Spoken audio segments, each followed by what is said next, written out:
In today's age where all of us as parents try to protect our children, we realize that failure, just as in business, is a successful strategy for growing and developing, as long as we take the failure and move forward and look at the learning and use that as a strategy moving forward.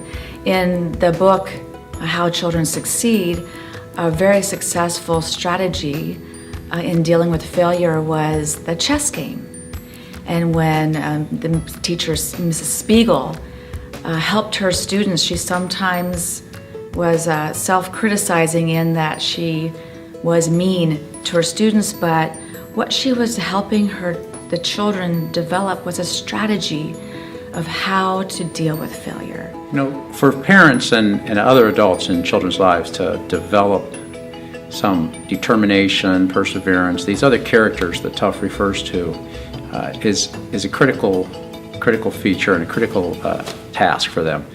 To get children to that stage, though, I think we do have to find opportunities for children to have failure, to have lessons, to have to struggle a little bit, and that's the thing. Now, many children, we can be honest with ourselves, face adversity every day. And for those children, it's actually learning how to cope with that adversity and how to manage it. I think one of the priorities that we need to do as educators and parents is, first of all, to have a better definition of what failure is. I think a lot of our kids, they come home with a couple B's on their report card and they feel like that's failure. Or they didn't make it to the state tournament and they think that that's failure. And second of all, I think kids need a lot more autonomy in their decision making, especially as we deal with the helicopter parent issue. Parents want to set all the priorities, they want to set all the goals, and the kids don't really have that intrinsic motivation that Tough talks about. And I think if we can have kids set their own goals and help them to reach those goals, I think that would be a lot better for our kids as far as helping them to develop that grit and conscientiousness and having them fail every once in a while and to have them reflect on that, I think would be really helpful for our kids.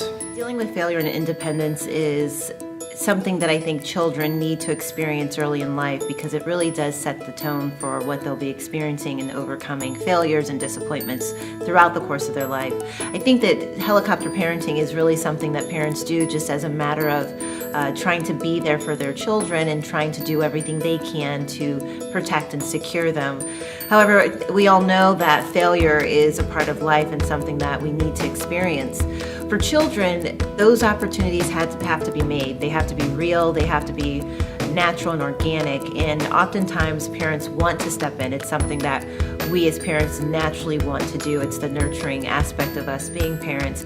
But we have to step back. We have to allow our children to take that fall so they know that it's their role and it's their opportunity to be their own advocate, to get themselves back up, assess what the failure was, what were the dynamics behind the failure, and how do you correct it so that you can move forward and become successful in the future.